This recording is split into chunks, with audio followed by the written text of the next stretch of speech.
వాహిని media ప్రేక్షకులకు నమస్కారం. ఈరోజు మనం చర్చించుకోబోయేటువంటి విషయం పక్షవాతం. పెరాలసిస్ అంటే ఏమిటి? అది ఎందుకు వస్తుంది? అది రాకుండా తీసుకోవాల్సిన జాగ్రత్తలేంటి? వచ్చిన తర్వాత తీసుకోవాల్సినటువంటి నివారణ ఉపాయాలేంటి? అనేది మనం ఇప్పుడు చర్చించుకుందాం.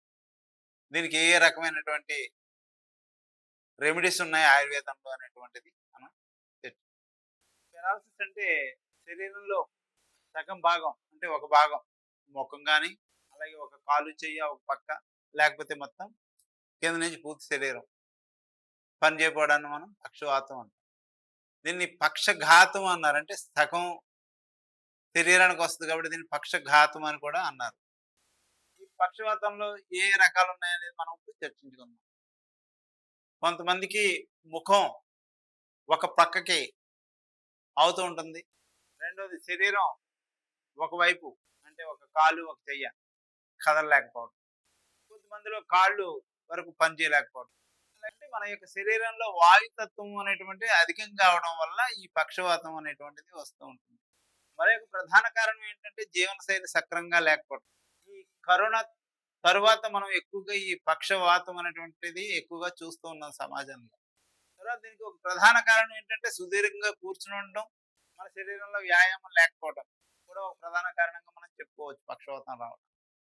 కాబట్టి ఈ పైనున్న వాటిని మనం క్రమంగా చేయడం అలవర్చుకోవడం మూలంగా కూడా మన పక్షవాతాన్ని రాకుండా తగు చర్యలు తీసుకోవచ్చు. ఇప్పుడు మనం హెర్బల్ రెమెడీస్ అంటే మనం ఇంటి చుట్టుపక్కల దొరికేటువంటి మూలికలతో మనం ఏ రకంగా తగ్గించుకోవచ్చు, మన వంటింట్లో దొరికేటువంటి సామాన్లతో మనం దీన్ని ఏ రకంగా వచ్చిన పక్షవాతాన్ని ఏ రకంగా తగ్గించుకోవచ్చు, దానికి నివారణ ఉపాయాలు ఏంటి అనేది తెలుసు.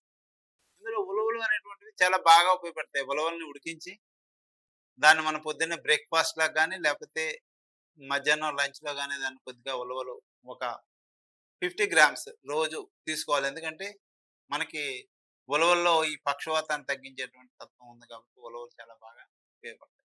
అశ్వగంధ అనేటువంటిది చాలా బాగా ఉపయోగపడుతుంది. ఈ అశ్వగంధ అనేటువంటిది మామూలు కాకుండా అశ్వగంధ వేడి తీసుకుని మనం ఒక 7 సార్లు ఆవు పాలల్లో దాన్ని ఉడికించి, అంటే పాలు ఎగిరిపోతున్నప్పుడు మళ్ళీ పాలు పోయాలన్నమాట. అలా 7 సార్లు పొంగు వచ్చి లాగనమాట చేసి ఆ అశ్వగంధ వేళ్ళని మనం బాగా ఉడికించేసిన తర్వాత దాన్ని శుద్ధి చేసి దాన్ని మళ్ళీ ఎండబెట్టి దాన్ని పౌడర్ చేసుకుని ప్రతిరోజు ఒక స్పూను ఒక గ్లాసులో ఆవు పాలు కానీ మనకి గేదె పాలు కానీ ఏది దొరుకుతుంది అందులో వేసుకుని తాగితే చాలా బ్రహ్మాండంగా ఇందులో బ్లడ్ సర్క్యులేషన్ అనేటువంటి బాగా పెరుగుతుంది.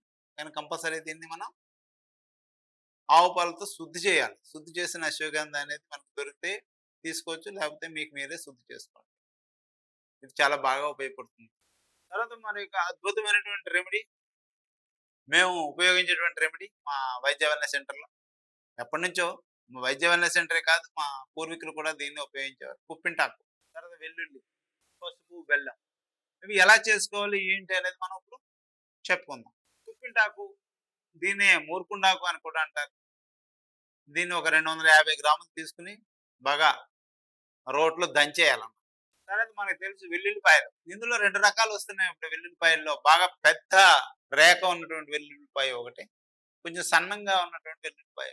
అందులో మనం దేశీ వెల్లుల్లిపాయ అంటే సన్నంగా ఉన్నది, చిన్నది మనకి షాపుల దగ్గర అడిగితే చెప్తారు చిన్నదే తీసుకోండి. ఎందుకంటే పెద్దది అనేది అంత ఘాటు ఉండదు, చూడడానికి అందంగా ఉంటుంది కానీ పవర్ అనేటువంటిది ఉండదు. అది జన్యుపరంగా మార్పిడి చేసి తయారు చేసినటువంటి వెల్లుల్లిపాయ. అందుకని దానికంటే కూడా చిన్నది చాలా అద్భుతంగా పనిచేస్తుంది. అందుకని చిన్న వెల్లుల్లిపాయని తీసుకోండి. ఈ చిన్న వెల్లుల్లిపాయ మనం ఎంత చెప్పుకున్నాం 100 గ్రాములు. మనం దంచిన బోస్మెంట్లో అది మంచిది, కొట్టుల దగ్గర తీసుకోకండి. ఎందుకంటే అందులో రంగులు అవి వేస్తూ ఉంటారు బాగా ఎల్లోయిష్ గా కనిపించడానికి. అది ఒక 25 గ్రాములు. దీంట్లో మనం వీటిలన్నిటిని మనం బాగా దంచేసేసుకుని సెపరేట్గా పెట్టుకుని పక్కన పెట్టుకుని, తర్వాత బెల్లం ఒక 1/2 కిలో బెల్లం తీసుకోవాలి. 500 గ్రామ్స్ బెల్లం తీసుకుని దాన్ని పాకం పట్టేసేసి ఈ బెల్లం పాకంలో దీన్ని బాగా ఉడికించాలి. ఉడికించి ప్రతిరోజు కూడా దాన్ని ఉడికించింది మనకి ఎలా అవుతుందంటే ఒక లేహ్యంలా తయారవుతుంది. బాగా తిప్పితే ఉడికించి బెల్లం వేసేసి దాన్ని తీగ పాకం పట్టేసి అందులో వేసి బాగా తిప్పండి, కలియబెట్టండి. కలియబెడితే శుభ్రంగా ఈ పసుపు, వెల్లుల్లి, ఈ కుప్పింటాకు, ఈ మూరుకొండాకు అంటాం కదా, ఇదంతా కూడా శుభ్రంగా కలియబెడితే మీకు అందులో నీరంతా ఇంకిపోయి లేహ్యంలో దగ్గరగా పడుద్దనమాట. బాగా జిగురు జిగురుగా తయారవుద్ది. ఇలా చేత్తోటి చూస్తే మీకు తెలుస్తది. దాన్ని తీసుకొని ప్రతిరోజు కుంకుడు గింజంతా ఉదయం, సాయంకాలం మీరు తీసుకోవాలి. ఇది చాలా బ్రహ్మాండంగా పనిచేస్తుంది. కానీ శ్రద్ధగా చేసుకోవాలి. మీకు మీరే చేసుకోవాలి. ఇదొకటి చాలా బ్రహ్మాండంగా పనిచేస్తుంది. అలాగే బ్రెయిన్ స్ట్రోక్ వల్ల అంటే మనం ఇక మెదడులో గనక రక్త నాళాలు గడ్డగట్టున్నాయి, అక్కడ ఇది వచ్చింది అంటే దానికి కూడా ఒక అద్భుతమైనటువంటి రెమెడీ చెప్తాను. ఉత్తరేణి, ఉత్తరేణి ఆకులు తీసుకోండి. ఒక ఉత్తరేణి ఆకుకి ఒక మిరియాపు గింజ చొప్పున మీకు ఈజీగా తెలుస్తుందని చెప్తున్నాను దాన్ని. అలా ఒక 2 మిరియాలు ఎక్కువైనా పర్వాలేదు, 2 ఉత్తరేణి ఆకులు ఎక్కువైనా పర్వాలేదు.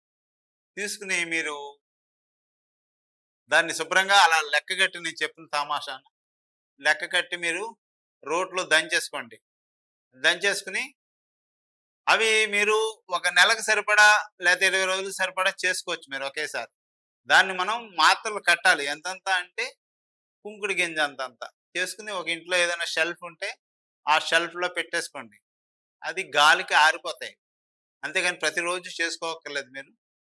అవి ఉండల కింద చుట్టుకున్న దాన్ని మనం ప్రతిరోజు ఉదయం మజ్జిగలో తో పాటు మనం వేసుకోవచ్చు. అందులో మీరు నేను కుంకుడు గింజంత ఉండను నేను మింగలేను అనుకుంటే గనక మీకు ఇది చాలా బాగా ఉపయోగపడుతుందిది.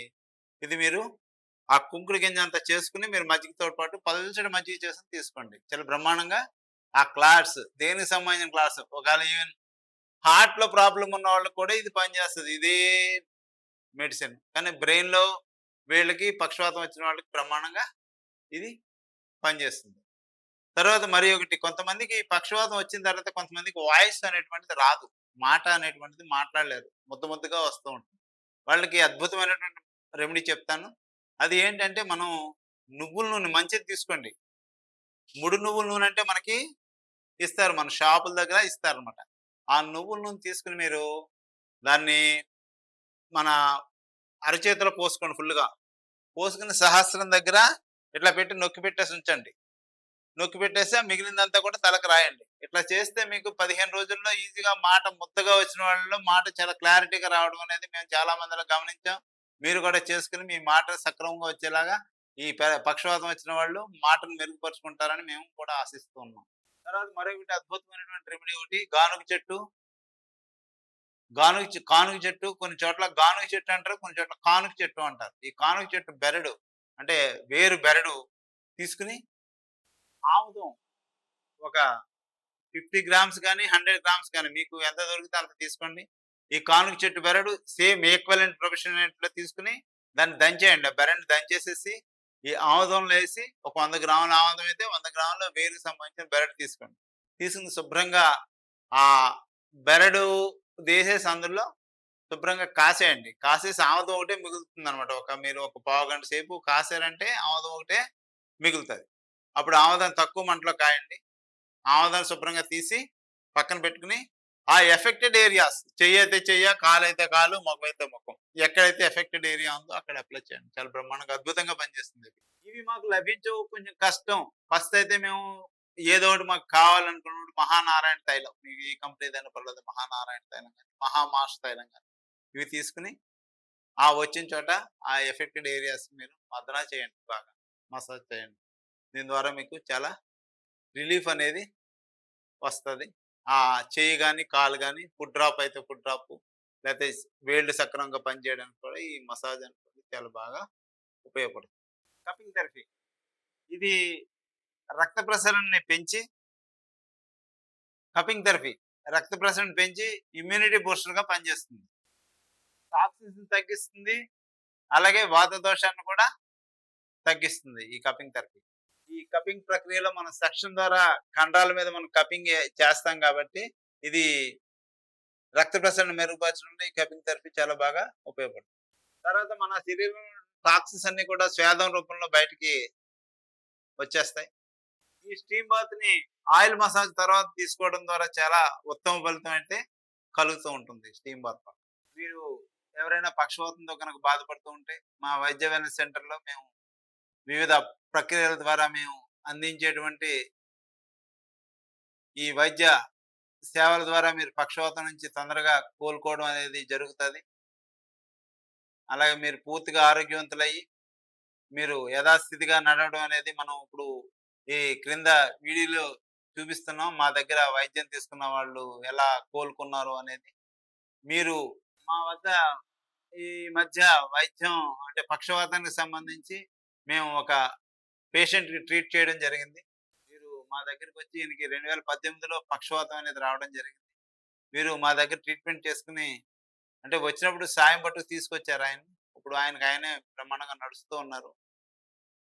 అది కూడా మీరు చూడొచ్చు ఇందులో. ఆయన ఎలా నడుస్తున్నారో ఏంటి అనేది చూడొచ్చు. రాజేష్ గారు మీరు తణుకు నుంచి వచ్చారు కదా? ఓకే. వచ్చినప్పుడు మీకు ఎలా ఉంది వైద్య సెంటర్‌లో ఇప్పుడు ఎలా ఉంది? మీకు రిలీఫ్ బాగుందా? చెయ్య, కాలు కొంచెం దొరకడం మీకు బాగుంది. ఇప్పుడు ఇస్తున్నాను కదా? ఓకే. ఇక్కడ మీకు డాక్టర్ గారు ఏమేం చేశారు మెథడ్స్? కైలో చేసినప్పుడు మీకు అంత కష్టం అనిపించిందా? చేతులు చేసినప్పుడు మసాజ్ చేసినప్పుడు కష్టంగా అనిపించిందా? ఓకే. ఇక్కడ మీరు స్టాఫ్ వాళ్ళు ఎలాగా ప్రవర్తించారు మీ పట్ల?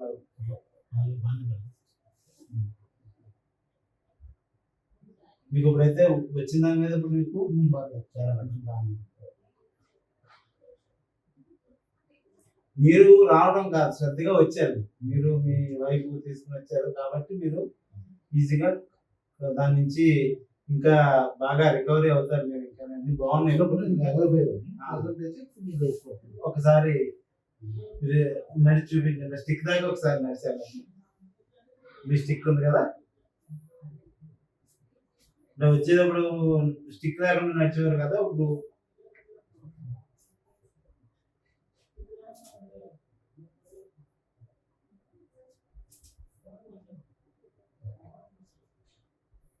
నడవండి ఒకసారి.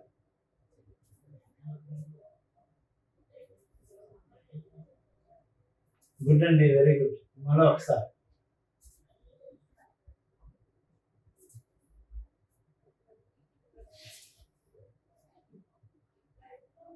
కొంచెం కాలికి వాటర్ వచ్చిన మూలంగా కొంచెం ఇంకా అడుగు ఇది కొంచెం సరిగ్గా స్టేబుల్గా పడడం లేదు. ఇంకా అది కూడా తగ్గిందని ఇంకా బాగుంటుంది. ఆ వాటర్ కూడా తగ్గిపోద్ది. మనం మ్యాగ్నెటిక్ ఇది చేద్దాం, ఇస్తాను మ్యాగ్నెటిక్. నమస్తే అండి రాజేష్ గారు. వీడియో కనుక మీకు నచ్చినట్లయితే లైక్ చేయండి, షేర్ చేయండి. మరిన్ని వీడియోస్ కోసం మా ఛానల్ని సబ్స్క్రైబ్ చేయండి. మీ అభిప్రాయాలు మాకు కామెంట్స్ రూపంలో చెప్పండి. మరిన్ని వీడియోస్ కోసం మా ఛానల్ని సబ్స్క్రైబ్ చేయండి.